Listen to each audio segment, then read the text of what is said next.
السلام عليكم ورحمة الله تعالى وبركاته لما ساعتكم من بوجوكتان يسولبون ومقليسان waxaa ku soo dhawaataa shabakada Sid Groups magacaygu waa Cabay Daahir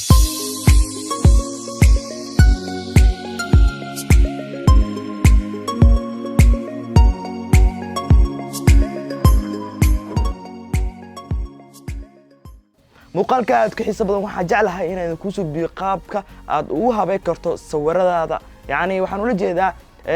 sawirada marka ku qaadid kameradaada ama taleefankaada ku qaadid waxaad u baahan tahay inaad edit colorka aad saxid backgroundka aad ka saxid blurka aad haweysid mataqana exposurekiisa contrastkiisa yani everything inaad ka haweysid ayaa loo baahan yahay maxaa yeelay sawirka hadii aad camera ku qaadid sida u baahan tahay inuu u qaadana laga yaabaa waxa laga yaabaa in nal aad yani low uu ku qaado haweenka oo kala tusaale markay tahay ama markay maqribka meelahaas ay tahay sawirada si fiican uma qaado yani mataqana kamerada ama taleefankaaga marka waxaad u baahan tahay inaad iftiin fiican u sameysid qurxisid hada muuqaalka ayaan jeclahay inaad sawir noocan u yaal oo mar hore aad nacday aad u bedeshid sidan Instagram-kaadana wuxuu yeelan doonaa followers aad u fara badan iyo dad aad ku jecel maxaa yeelay waxa u soo gudbinaysaa sawir aad qurux badan oo indhada soo jiidanaya haddii aad channel-ka cusub tahay fadlan waxaan kaa codsanaa inaad subscribe ku sameyso sidoo kale like inaad saarto muuqaalka si aad noogu dhiirigeliso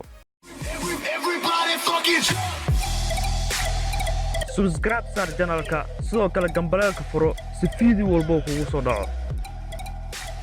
salaam asxaabteena qaaliga hadaba barnaamijka ayaa maanta si toos u sii gali doona hadaba marka hore waxa u baahannahay laba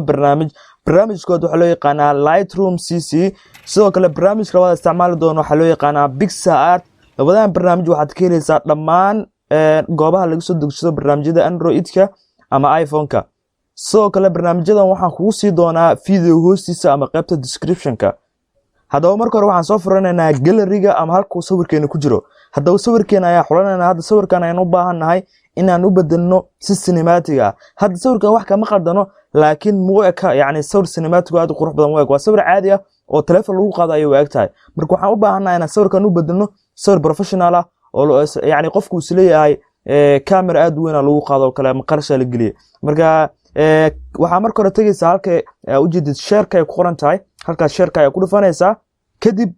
halkan barnaamijyo badan ayaa kaaga soo bixi doono waxaad dooranaysaa barnaamijka yani icon ku muuqdo oo Lightroom-ka barnaamijkii ahaa Lightroom-ka ahaa marka add tool ayaa leedahay barnaamijka kadib marka ku dhufatid barnaamijka ayuu si toos u galayaa barnaamijkan qaabkan kaliya ayaa sawir loo geliyaa sawirka u baahan tahay gallery ka soo xulo kadibna soo share garee add tool yani barnaamijkan dheh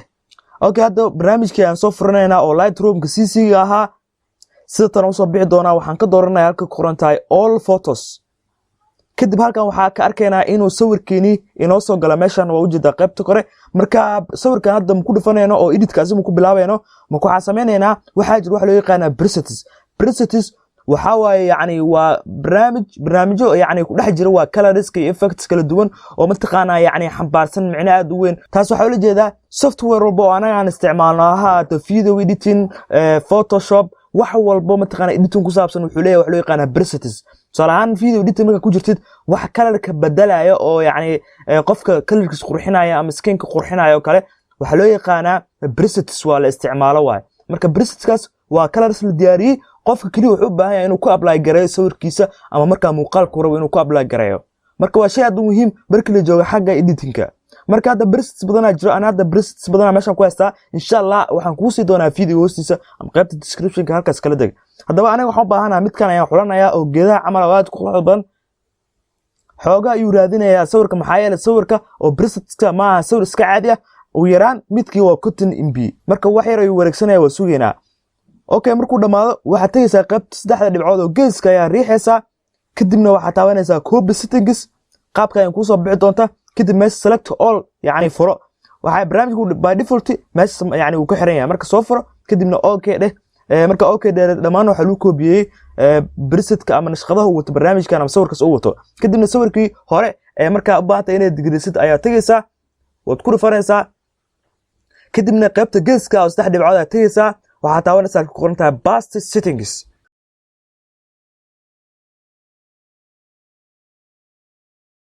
okay waa u jeedaa had sawirkii wuxuu qaatay dhammaan nashqadihii uu sawirka hore watay oo presets ayaa la galshay laakiin hadda sawirkii saaran ma uusan noqon maxaa yeelay background-kii anaga waxaan rabnaa background aad bulug u ah oo mataqaana bulug camal yani u baahan laakiin jaalle iyo wax kale ay nooga dhigay skin-keeni wuu ku dheelay marka ha ka cabsanin waa edit gare doonaa waa nashqada doonaa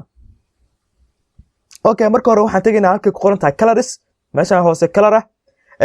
kadib meesha mataqaana vibrancy-ga hoose waxaan ka dhigaynaa mataqaana 24 meelahaas qaybta tintigana waxaan ka dhigaynaa 26 يعني ادي marka sawirka xistay ku xiran tahay laakiin ana sawirka ahaan qaabkaas ayaan u sameeynaa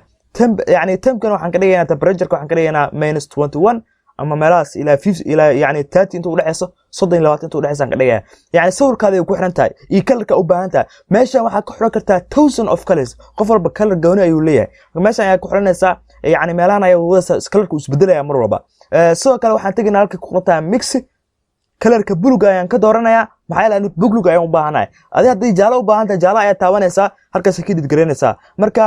buluga waxaan ka dhigayaa qaybta hore -5 qaybta dhexeysa saturation-ka 20 iyo 30 inta u dhaxayso mar baan 20 30 inta u dhaxaysa isticmaalaa maadaama bulug u rabo kadib qaybta luminance-gana waxaan ka dhigayaa -5 meelahaas ayaan ka dhigayaa okay kadibna dhan ayaan taabanayaa adii marka yani colorka soo habeystid oo marka colorka halkan soo dhisid yani waxay ku fiican tahay meesha mixiga marka taabatid sawirka wax laga bedelayo background clear wax laga bedelayo daba baanta sawirna wax ka bedeshid oo mataqana background-kiisa duu cagaar yahay cagaarka soo qurxid meesha mixiga marka taabato cagaarka dooratid waxa yani skin-kaaga iyo color iyo dharkaaga laga bedelayo background-ka ayaa la bedelayaa marka waa barnaamij aad u weyn oo powerful ah marka inta sameeysid hadda u jeedaan sawirkiisa rabnaa inuu noqdo colorkii blue aad qurux badan inoo noqday laakiin dhibaatadaas waxay tahay kaliya sawirkii skin-kiini ama taqaanaa jirkiina ayaa xumaaday oo color aad fuuxanayo yeeshtay dharkeen wuu isbedelay marka saan u dhid gareeno insha Allah software kale ama barnaamij kale aan isticmaalayna loo yaqaano PixArt marka barnaamijkan saa u saf gareysano qaybta geeska ayaan tagaynaa kadibna waxaan taabanaa halka ku qortay save to device kadibna high quality ayaa dooranaysaa ama highest quality mararka qaar barnaamijka by default wuxuu ugu yimaadaa limitedka laakiin limitedka qaad high quality dooro kadibna okay leh had sawirka gudaha ayaa lagu galshay markaan gudaha ayaan u laabanayna magalay u laabanayna had sawirku waa kana already way noo diyaarsan had sawirka hore ayaa marka hore ku bilaabayna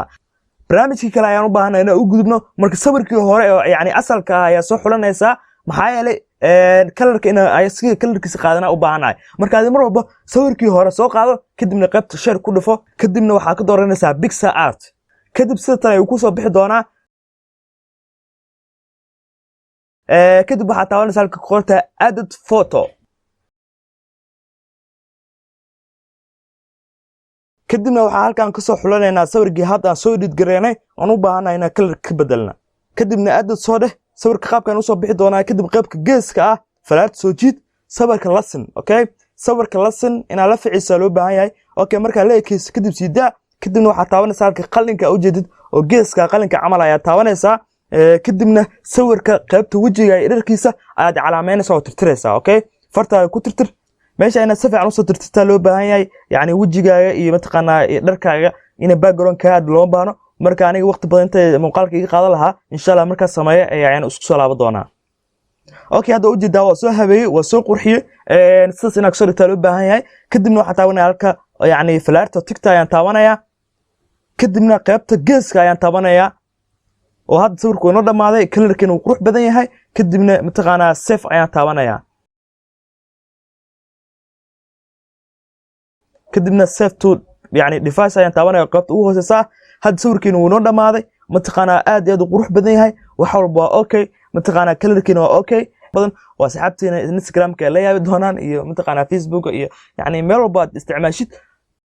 okay daway waxaan rajeynaa muuqaalka aad ka xisbeenaa ka hesho insha Allah aad ka faa'iideysteen maxaa yeelay barnaamijkan barnaamij aad u weyn mataqaana tekniiga idan bara iyo mataqaana wadada idan barna wada aad iyo aad powerful ah oo awood aad u leh mataqaana sawiradaada ka dhigi doona mid cajiib ah oo kuma sii daawatay muuqaalkan hadda waxaan ka codsanayaa fadlan haddii aad channelka cusub tahay inaad subscribe ku sameyso sidoo kale like saarto muuqaalka aad iyo aad ugu mahadsantahay mar labaad bye bye iyo muuqaalka aad u xiiso badan